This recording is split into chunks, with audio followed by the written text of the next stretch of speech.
Hey guys, and welcome back to another episode of my Sunderland career mode. Today this is episode 6, and we're going to start the episode off with a game against Manchester United in the Premier League.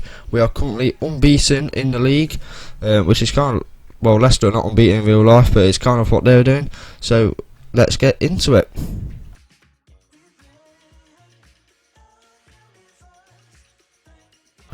And basically here is Manchester United's team, and obviously I immediately spotted the threat of trying to get in behind the back with pace, as Phil Jones is kind of a bit of donkey sometimes. So, and they left De Gea on the bench, so even though Ramiro is a good goalkeeper, for our team we didn't really make much changes. It was basically the same side as always.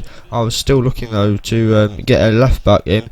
Afobe is very good player, but I will try and start in soon because Mourinho sometimes is a bit dodgy. Yeah, and that was basically the team lineups. So yeah, this was a game I really didn't want to lose, as three of my friends at school, Sam, Josh and Yanis, are all Man United fans.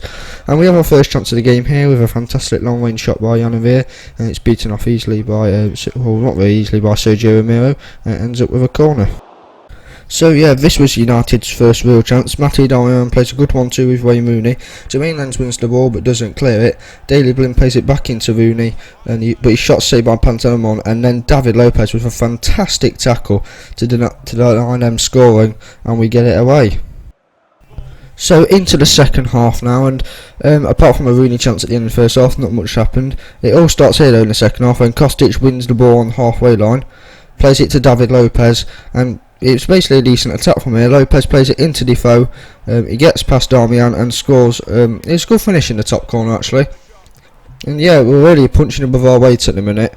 Like, we shouldn't really be near the top of the league, but then again it's FIFA, anything can happen. So United get back into the game, and it all starts here for a one-matter corner, and Pantelimon easily catches it. But then it's a horrendous throw out. Kostic gets swarmed by about 4 United players.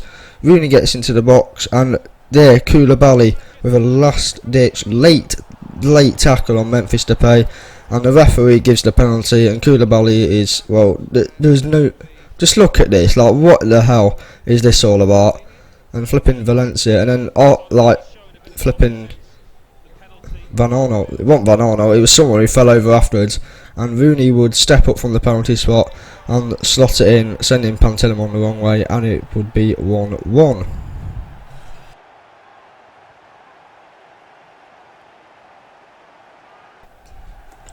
So I brought Jordi Gomez on for David Lopez, and I brought Benicofobia on for Fabio Borini to try and impact the game, to try and get something for. Valencia takes the corner in for Herrera. Rojo breaks free from his marker, but it was a good save by Pantelimon, and yeah, and we tried to get something out of the game.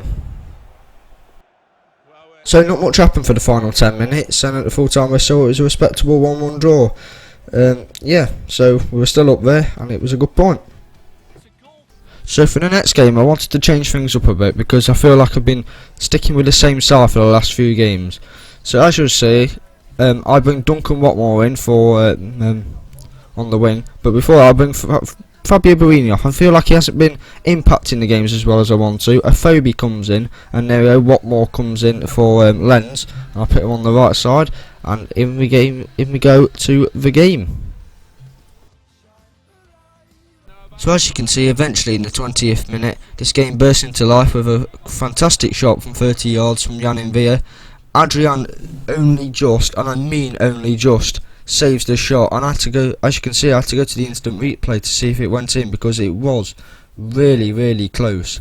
And I about half the time skip all the intervals for goal line technology in this game, and as you can see, this was inches from crossing the line. So we get another chance in this game in the 42nd minute when Alan Cresswell loses the ball for a good Duncan Watmore challenge. Benicofobia capitalises, and Janavir's shot is well saved again by Adrian, and it is cleared. But then again, it's a good chance, and we could have took it.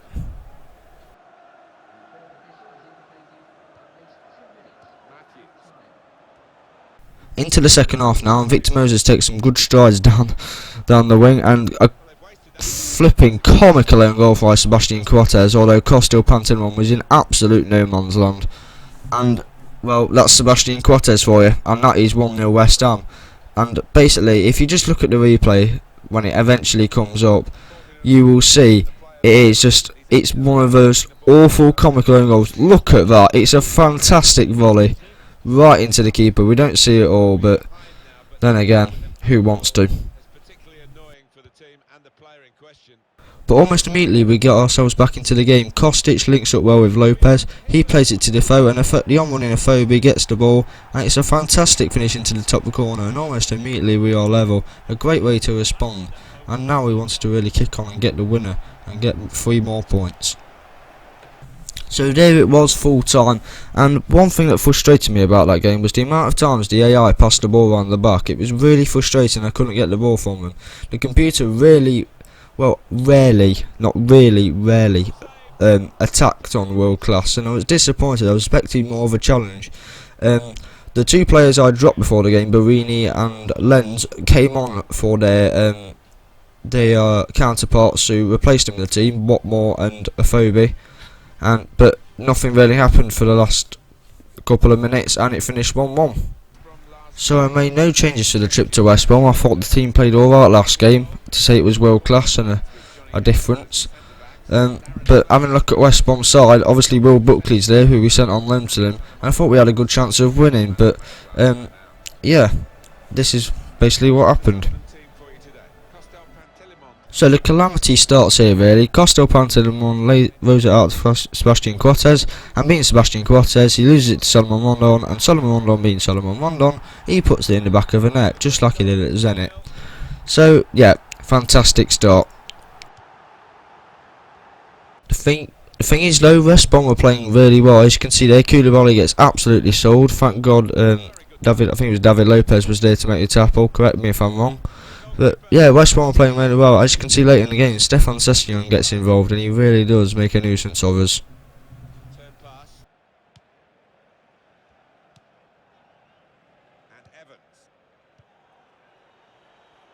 So after a while, our players start to get impatient here. I mean, look at that, Kostic for a fantastic clothesline on Christian Gamboa. But then again, it shows because we went for the promo. Here was a replay, flipping out. He absolutely was had enough of him. Literally, look at that. Absolutely ramming him over virtually.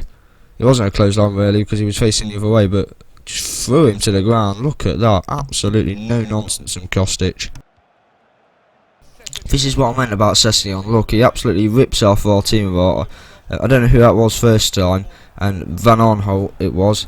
And it was Kostic first time, there you go. He rips them to a pot, absolutely teases them to bits, and Pantilimon eventually gets the ball, but that's what I mean about Stefan Sessignon. The ex-Sunderland player just completely ripped us apart there. So midway through the second half, we get back into the game. Jan Veer and Duncan Watmore do a good one too. Benny Kofobe loses the ball, but thankfully Jermaine Defoe is there.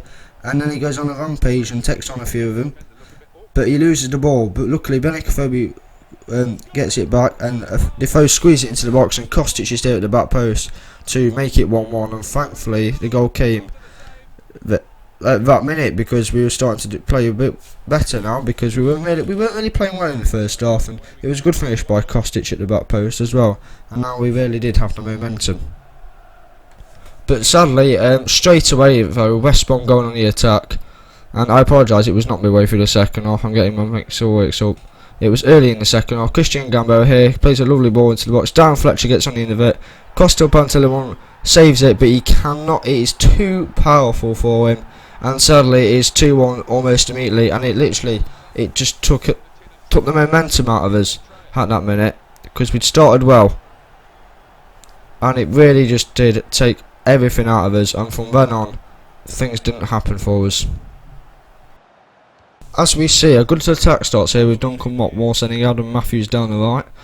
He brings it in past Bokonoli, and Afobe takes a couple of touches, gets past Darren Fletcher, I believe it is there, plays it into Defoe, but Defoe's shot goes over the bar, and I'm afraid that would be his last action in the match, as he would be taken off for Fabio Barini. Duncan Watmore was again carrying a knock, and he would be taken off, and Jermaine Lenz would replace him. So as you can see, a good attack starts here where Claudio Yaco plays it, a good 1-2 with Craig Gardner. Dan Fletcher picks up the ball and plays a neat 1-2 and back again with Seda Berahino, and his shot just goes wide. And again, West Brom were really pressing for that third goal to seal the result.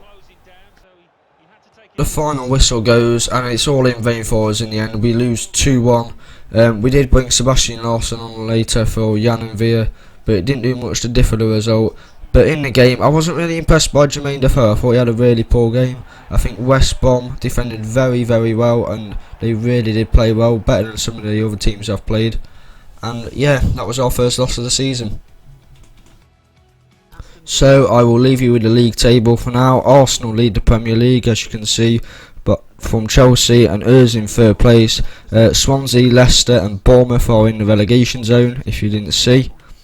Yeah, this is only 8 or 9 games gone, so don't take any notice of it. We could end up about 14th at the end of the season. Look at Liverpool. They were right down there. Yeah. Anyway, like, comment, subscribe. Be safe, be champions, and Toulouse.